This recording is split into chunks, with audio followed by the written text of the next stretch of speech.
Assalamualaikum warahmatullahi wabarakatuh. Hari ini saya dengan teman saya Yasmin akan membahas materi tentang keterkaitan statistika dengan jumlah banyak jamaah haji dengan format podcast. Nah, di sini kami mengambil data jemaah haji tahun 2025 dari artikel indonesiabaik.id. Penyajian data dalam statistika dapat berupa diagram garis, diagram lingkaran, dan diagram batang. Nah, di dalam penyajian data ini diperlukan adanya perhitungan, yaitu dapat berupa modus, median, dan mean. Nah, sebelumnya kita harus mengetahui apa itu statistika dan apakah statistika itu sama dengan statistik? Nah, statistika adalah ilmu tentang cara mengumpulkan, menabulasi, dan mengelompokkan informasi.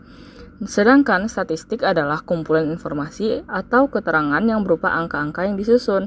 Nah, statistika terdiri dari beberapa penyajian data seperti mean, median, dan modus.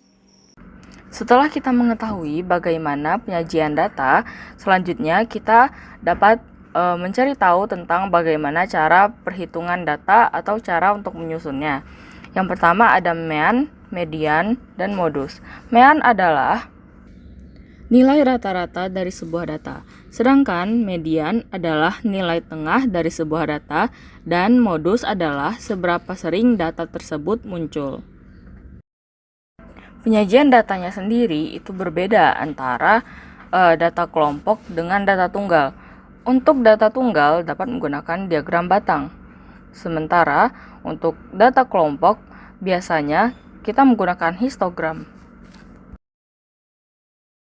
Setiap mean, median, maupun modus memiliki rumus yang berbeda antara data tunggal maupun data kelompok. Untuk data tunggal mean memiliki rumus total jumlah nilai data dibagi dengan banyaknya data. Untuk median, antara nilai ganjil dan nilai genap memiliki perbedaan rumus.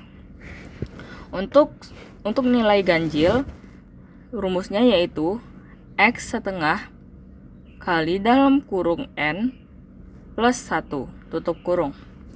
Untuk genap, X N per 2 ditambah X N per 1 ditambah 1 per 2.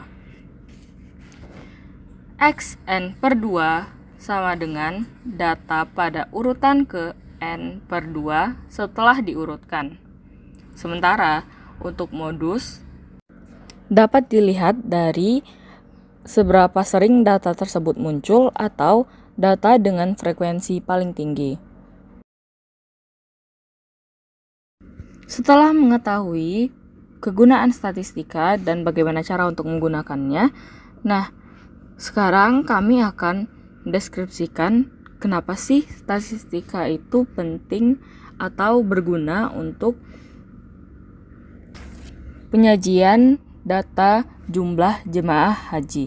Yang pertama, karena untuk melihat golongan usia berapa yang paling sering muncul agar pihak travel dapat menyiapkan fasilitas yang sesuai dengan kategori usia jemaah haji. Selain itu, nilai rata-rata dari data haji diperlukan karena pihak travel juga perlu menyiapkan fasilitas hotel dan semacamnya agar tidak ada kesalahan dalam penginputan nilai. Selanjutnya, kita akan melanjutkan untuk cara menghitung data kelompok pada mean, median, dan modus. Untuk mean memiliki rumus total FIXI per FI. FIXI adalah hasil dari perkalian frekuensi dengan nilai tengah, sedangkan FI adalah frekuensi. Untuk median memiliki rumus TB plus setengah N dikurang FK per F dikali C. TB merupakan nilai tepi bawah kelas median. N merupakan banyaknya data, FK merupakan frekuensi kumulatif, F merupakan frekuensi, dan C merupakan panjang kelas atau selisih antar kelas. Modus untuk mencari nilai pada data kelompok memiliki rumus TB plus D1 per D1 ditambah D2 dikali C. TB sama dengan median sebelumnya, memiliki arti nilai tepi bawah. D1 merupakan selisih frekuensi kelas modus dengan kelas sebelumnya. D2 merupakan selisih frekuensi kelas modus dengan kelas sesudahnya. Sementara C sama dengan median. Untuk nilai FIXI umur 61 sampai 70 memiliki hasil 800.040 103. Untuk umur 71 sampai 80 memiliki hasil 558.322,5. Sedangkan untuk umur 81 sampai 90 memiliki hasil 216.828. Sementara untuk FIXI umur 91 sampai 100 memiliki hasil 14.516. Dari mana total untuk semua FIXI yang kita dapatkan adalah 1.629.769,5. Berdasarkan rumus, kita hanya tinggal menjumlahkan seluruh frekuensi dari FIXI dan frekuensi data. Dan di sini kita sudah mendapatkan hasilnya. Untuk rata-rata jemaah haji perempuan berada pada umur 72,7. Sedangkan untuk nilai FIXI dari jamaah haji laki-laki didapatkan dari umur 61 hingga 70 yaitu sebanyak 771.066. Untuk umur 71 hingga 80 didapatkan sebanyak 515.816. Sedangkan untuk umur 81 sampai 90 didapatkan sebanyak 207.508,5. Dan untuk umur 91 hingga 100 didapatkan sebanyak 13.847,5. Sehingga total FIXI yang didapatkan sebanyak 1.508.238, yang dimana jika kita masukkan ke dalam rumus Mean, yaitu sigma FIXI per sigma frekuensi, yang dimana FIXI-nya yaitu sigma FIXI-nya yaitu 1.508.238 dibagi dengan nilai sigma frekuensinya yaitu 21.176 sama dengan 71,22. Sehingga untuk mean dari data jamaah laki-laki didapati pada umur 71,22. Untuk modus data perempuan, kita tinggal masukkan pada rumus TB plus D1 per D1 ditambah 2 dikali C. Bagaimana cara kita untuk mencari TB? TB kita dapatkan dari melihat frekuensi yang paling besar, lalu nilainya dikurangi 0,5. Nah, di sini frekuensi paling besar berada pada umur 61-70. Maka 61 tinggal kita kurangi 0,5, di mana akan mendapatkan hasil 60,5. Sedangkan untuk D1 merupakan frekuensi paling besar dikurangi dengan frekuensi di atasnya.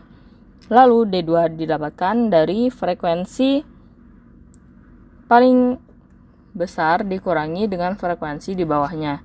Nah, kita tinggal memasukkan data yang kita dapatkan pada rumus,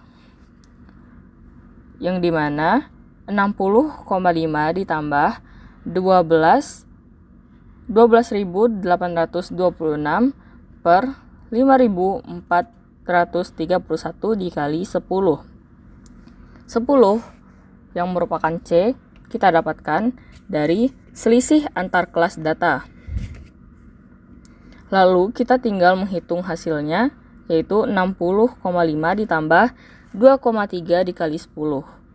Hasilnya adalah 83,5.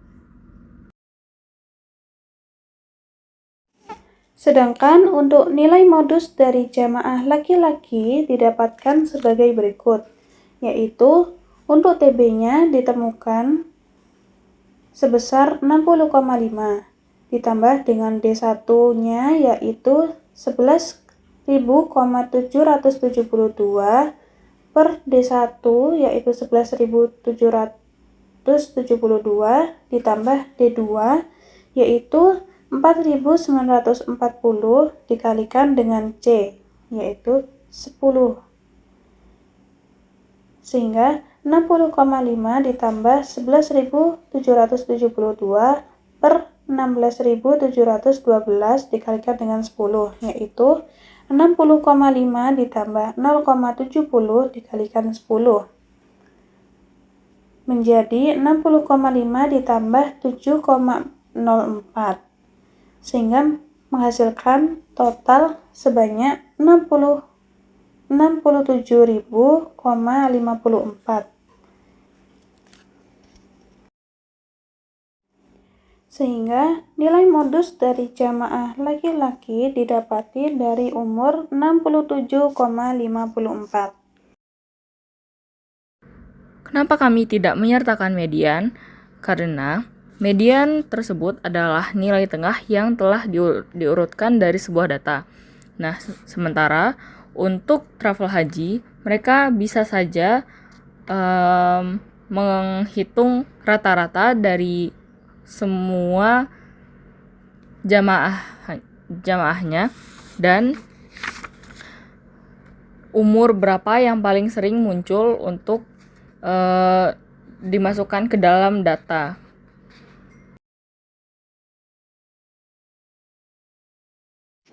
Setelah saya cari-cari kembali mengenai penggunaan studi kasus dalam statistika, terdapat contoh studi kasus statistika di bidang lain yang sangat relevan dengan tren industri saat ini.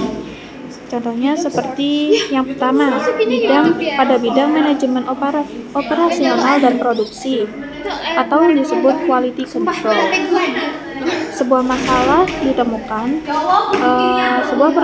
sebuah pabrik minuman botol ingin memastikan mesin pengisi otomatis berfungsi akurat dan tidak mengurangi isi botol di bawah standar minimum. Metode yang dilakukan yaitu Statistical Process Control atau SPC, menggunakan diagram kontrol X-bar dan R-chart untuk memantau variasi volume pengisian dari waktu ke waktu, yang dimana menghasilkan hasil yaitu pabrik dapat mendeteksi secara dini jika mesin mulai rusak atau tidak akurat sebelum produk cacat terlanjur diproduksi massal. Yang kedua, pada bidang teknologi dan digital atau A/B testing.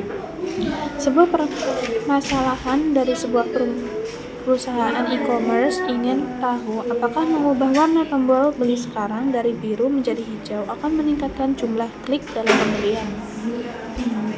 Di sini dapat menggunakan metode uji proporsi dua sampel, yaitu z-test untuk proportions pada dua kelompok pengguna web yang dipilih secara acak. Grup A melihat tombol biru, grup B melihat tombol hijau. Dengan hasil, perusahaan dapat mendapatkan bukti kuat apakah perubahan warna tombol memberikan dampak signifikan terhadap angka penjualan konversi.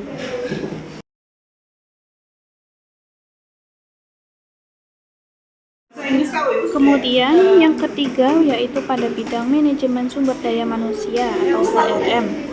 Sebuah masalah dari tim perusahaan ingin mengetahui faktor apa saja yang paling memicu karyawan untuk mengundurkan diri, turnover.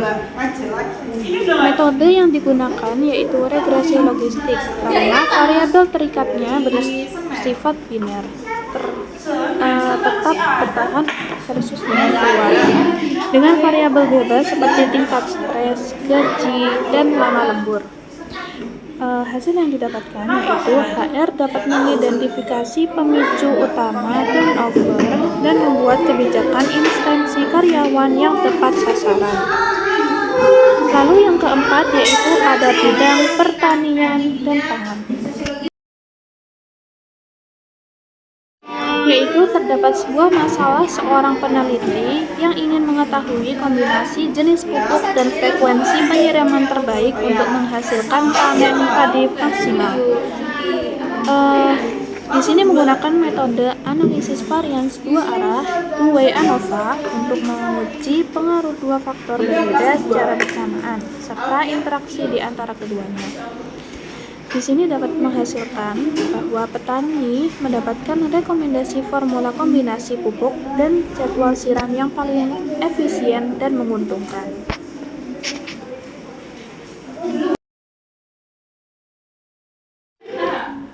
Adapun contoh dari kasus statistika adalah penerapan metode pengumpulan, pengolahan, dan analisis data untuk memecahkan masalah nyata. Berikut adalah beberapa contoh kasus spesifik dari berbagai bidang.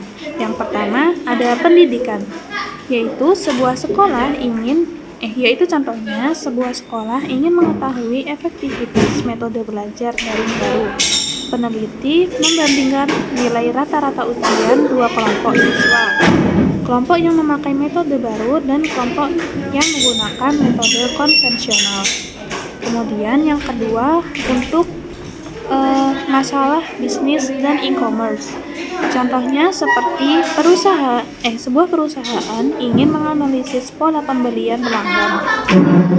Mereka menggunakan data transaksi masa lalu untuk melihat apakah ada korelasi antara waktu promo, misalnya Harbolnas, yaitu dengan melancarkan penjualan.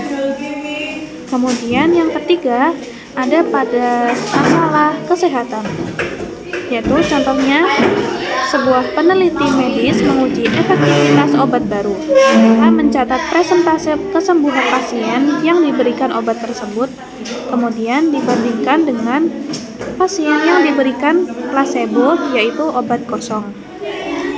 Dan kemudian yang keempat yaitu untuk masalah pada pemerintahan. Contohnya seperti instansi terkait menganalisis persentase kemiskinan di suatu daerah. Mereka mengambil sampel data dari survei rumah tangga untuk memproyeksikan kebijakan bantuan sosial yang tepat sasaran.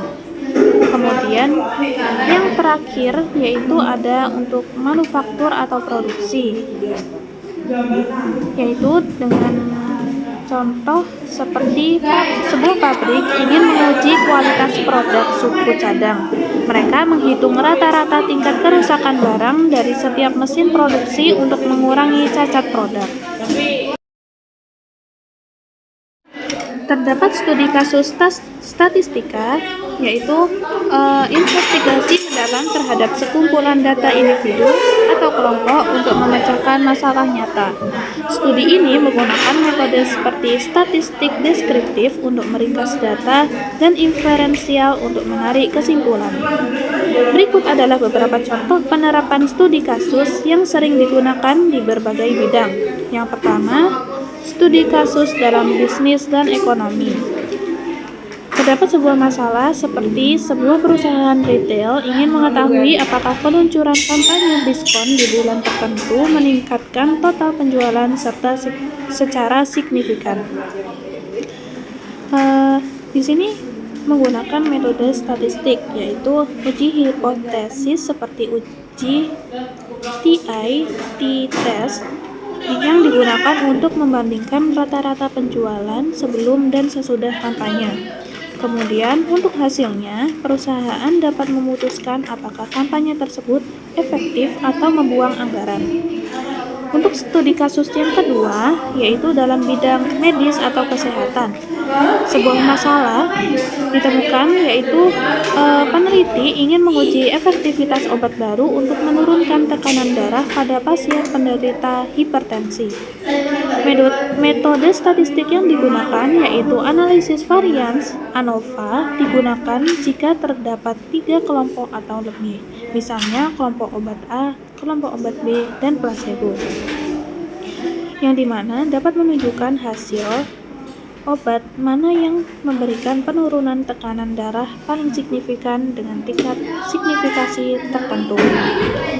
Kemudian, terdapat studi kasus di bidang pendidikan, yaitu sebuah masalah sekolah ingin memprediksi apakah waktu belajar mandiri di rumah mempengaruhi nilai ujian akhir siswa.